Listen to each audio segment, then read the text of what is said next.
그다음에 이제 자 BC 한 450년 경에 이제 태어난 사람 중에 한 사람이 이제 아리스토파네스. 이제 우리가 세상에 있는 역사와 사건들 이런 것들을 함께 이제 살펴보면서 그리스의 극작가라고 하는 아리스토파네스 뭐 들어보셨나요? 이게 굉장히 이제 그리스의 뭐 작가든 극작가든 또 철학가든 또 과학자든 굉장히 이제 많이 앞으로 등장을 하게 되는데 지난 주에도 굉장히 많이 나왔죠. 엄청나게 이제 쏟아져 나왔죠. 막 그러니까 이 BC 한 600년 전후부터 해서 지금 요 시대까지는 이제 모든 철학자, 모든 과학자, 모든 이제 뭐 사상가, 뭐 이런 게 모든 종교 이게 이제 여기 이때 다 나온 거예요. 거의 다. 지금도 여전히 아직 많이 남아 있습니다. 이 아리스토파네스라는 사람은 이제 그 희곡 작가입니다. 그러니까 극 작가라고 볼 수가 있습니다. 굉장히 궤변적인 이런 얘기도 많이 했는데 이 사람이 쓴 것 중에서 유명한 것이 뭐냐면 이제는 유머. 이 사람이 특별히 유머에 대한 풍자라고 해야 될까? 풍자. 오늘날로 말하면 유머. 이런 풍자적인 작품을 많이 썼어요. 이제 그 중에 대표적인 것이 뭐 구름이라든가 개구리라든가 뭐 리시스트라네 뭐 이런 것들인데 자, 이게 보면 자 여러분들 이 유머 유머의 목적이 뭘까? 유머의 목적이 뭐라고 생각하시나요, 여러분들? 웃음. 그렇죠. 그러니까 유머의 목적은 원래 사실 좋은 의미로 말하면 그러니까 우리가 유머에 대한 성경적 관점 한번 여러분들 생각해 보신 적 있나요?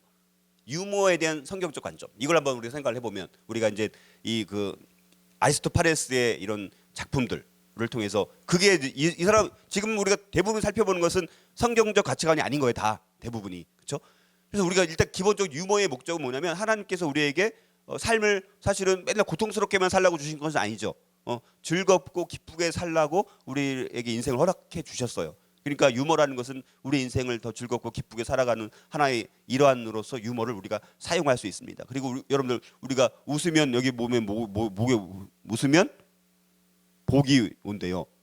자, 그래서 막 요즘에 웃음 치료도 많이 있지 않습니까? 막 억지로 막 소리내서 막 웃어보라고 막 하는데 자 유머의 목적이 진짜 좋은 유머를 들으면 여러분들이 유머를 말하거나 유머를 들으면 기분이 좋아요, 안 좋아요? 만약에 기분 나쁘면 그거는 유머의 그 목적을 잘못 사용해서 이제 우리가 별로 좀 굉장히 유머를 했는데 굉장히 기분이 나쁠 때가 있습니다. 유머는 기분이 좋아야 돼 서로. 그래서 우리가 웃을 때는 우리 안에 즐거움이 이제 생긴다라는 거예요. 그리고 풍자, 자 웃긴 것을 통해서 우리가 여러분들 뭐 옛날에 한때 막 유명했던 게 뭐예요? 개콘. 그래서 맨날 주일 저녁에 이제 목사님들도 이제 예배 다 마치고 집에 가면 이제 개콘을 시청을 하는 거예요. 근데 요즘에는 옛날 같이 재미가 없는 것 같아요. 그래서 이제 많이 옛날만큼 인기가 떨어졌었는데 한때 굉장히 인기가 있었을 때 있지 않았습니까? 자, 근데 여러분들 그렇게 우스꽝스러운 것을 보면서 여러분들이 느끼는 게 뭡니까? 우스꽝스러운 걸 보면서 우스꽝스러운 걸 막 그 개그를 보면 여러분들이 뭐 거기서 뭘 느껴요? 뭐 그렇게 하지 말아야 되지. 그러니까 그렇게 실수하지 말아야 되지. 우리가 그렇게 생각을 하잖아요, 기본적으로. 자, 그런데 그런 거는 뭐 좋은 의미도 있는 거예요. 하지만 우리가 어떨 때는 이 유머라는 것이 뭐에 사용되냐면 자, 예를 들어서 불의, 잘못된 불의 아니면 죄라든가 불의가 그게 웃음을 통해서 더 드러나는 경우가 있습니다. 불의한 목적으로 사용될 수 있다는 거니까. 그러니까 그게 비난의 목적으로 예를 들어서 상대방을 완전히 뭉개뜨리고 짓밟고 무너뜨리기 위해서 유머를 사용할 때가 있잖아요. 그런 경우 우리가 있지 않습니까? 자, 그런 경우에는 유머에 하나님께서 주신 유머를 잘못 사용한 케이스라는 거예요. 그러니까 오늘날 그런 면에서 이 세상에서 사용되고 있는 유머는 대부분 어떤 의미로 사용되는 거예요? 다 좋지 않은 의미로, 바람직하지 않은 의미로 유머가 사용돼요. 그러나 성경적인 유머는 굉장히 바람직한 거예요. 그러니까 여러분들이 그래서 유머라는 것을 어떻게 사용하느냐에 따라서 하나님의 목적대로 사용할 수 있느냐 그렇지 않느냐 매우 우리가 이 영향을 받을 수 있다라는 거예요. 그래서 우리가 풍자라는 것을 통해서 우리가 성경도 사실은 어떤 면에서는 뭐 풍자를 성경도 일부는 사용은 합니다. 그러나 우리가 그 풍자라는 것이 우리가 그 이제 이런 극작가들이 말하는 그런 풍자가나 유머가 아닌 성경에서 말하는 궤변이 아닌 성경적인 그런 것을 통해서 우리가 이제 이 유머를 사용해야 되지 않을까. 그러니까 우리가 유머도 이제 우리가 이렇게 성경적으로 조명을 할 수 있다라는 것을 한번 여러분들이 생각을 해보면 참 우리 삶의 자리에서 많은 요소들 아주 세밀한 부분에서도 우리가 참 성경적 가치관으로 우리가 이것을 살아내야 되겠구나라는 것을 우리가 여러분들이 아마 느낄 수 있지 않을까. 그래서 이제 이런 것들도 참 이게 다 공연된 것들이더라고요 보니까. 그래서 그러니까 은근히 여러분들 이 아리스토파네스 우리가 잘 모르지만 예를 들어서 예술대학 같은 경우는 이런 거를 구름 같은 거는 반드시 이렇게 꼭 시험을 봐야 되는 연기해야 되는 그런 것들 중에 하나더라고요.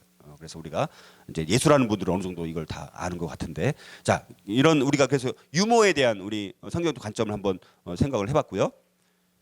자 그다음에 이제 이때 이제 플루타르크 영웅전이라는 것이 있는데 이 사람은 물론 이제는 원래 시대는 AD 46년경에 이제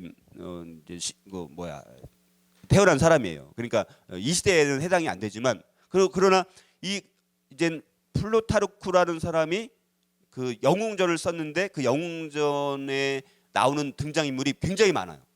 그러니까 그리스에 있는 철학자, 뭐 군인들, 그다음에 로마 시대까지 이제 철학자들, 뭐 이런 이제 학자들 또 이제 여러 사람들을 이제 다 이제 영웅전에 기록을 한 거예요. 그러니까 나름대로 역사적인 가치가 있는 작품이 있죠.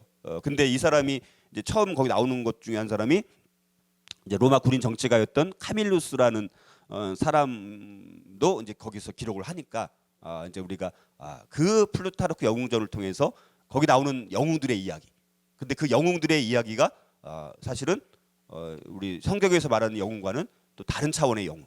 그래서 우리가 이런 것들을 한번 생각을 해볼 수 있어요. 오른쪽에 다윗이 고백하는 게 이 사람은 하나님을 자기 힘으로 삼지 아니하고 오직 자기 재물의 풍부함을 의지하며 자기의 악으로 스스로 든든하게 하던 자라 하리로다. 그러나 나는 하나님의 집에 있는 푸른 감람나무 같으며 하나님의 인자하심을 영원히 의지하리로다.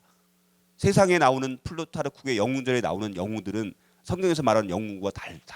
자기가 영웅이 돼야 되지만 성경에서 말하는 다윗과 같은 영웅은 또 다른 모습들을 우리가 한번 생각해 볼 수가 있습니다.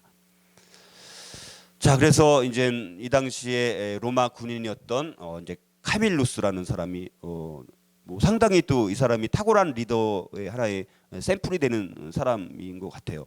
이렇게 굉장히 나중에 아주 상당히 많은 영향력을 끼치고 로마 제국까지는 아니었지만 로마를 이렇게 갈리안으로부터 구출해서 새로운 제2의 건립자로 이렇게 존경받을 만큼의 인물이 이제 카밀루스라는 이제 사람이니까 한번 여러분들 한번 생각을 해봤으면 좋겠고, 그다음에 이제 그리스 역사가 크세노폰이라는 사람이 이때 이제 활동을 했다라고 볼 수가 있습니다. 어떤 면에서 최초의 언론인에 해당되는 사람이 이제 크세노폰이라는 사람이고, 그다음에 리더십에 대해서 이제는 이렇게 알기 위해서 책으로 이제 말씀할 수 있는 사람은 바로 크세노폰이라고 이제 피터 드루커라는 유명한 강사가 그렇게 이제 이야기를 우리가 한 적이 있는데요.